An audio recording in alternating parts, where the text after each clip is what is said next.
was a man that was very courageous, very bold, one man that stood against a whole nation that went into idolatry.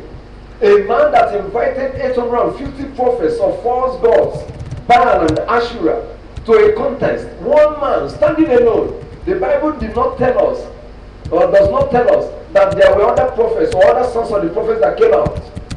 Everybody scattered for safety. Only Elijah stood. He challenged them.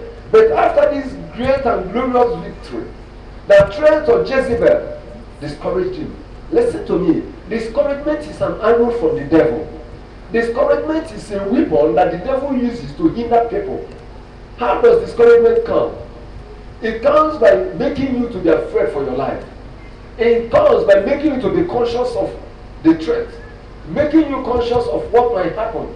Supposing God does not deliver me this time, discouragement will make you feel disappointed with the person you are relating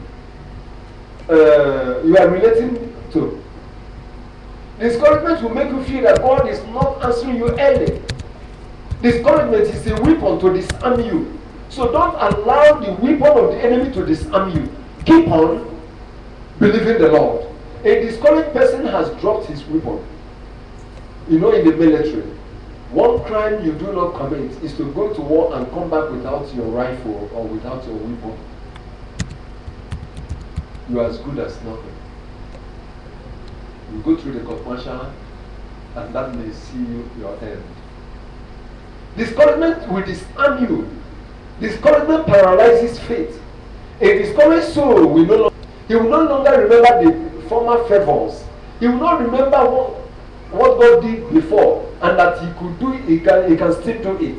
Discouragement makes you self-conscious and makes you see your weakness and hopelessness of the situation. Look at the children of Israel.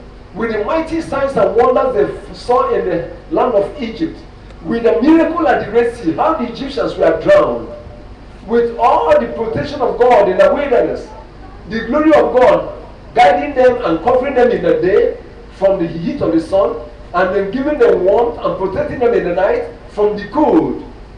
Yet when they got to the verge of the land, when they were about possessing the land, discouragement came. What brought discouragement? What they saw. They saw giants. They saw walled cities. They saw people that they felt, no. And they forgot their God. Discouragement will make you to forget God's mercies. You will forget your testimonies. They lost the promised land. The first generation of Israel that came out did not enter. Why? Because of their unbelief. They were discouraged. They said we were in their eyes, in our own eyes, like grasshopper. And so we were in their eyes. Discouragement will see you as nothing.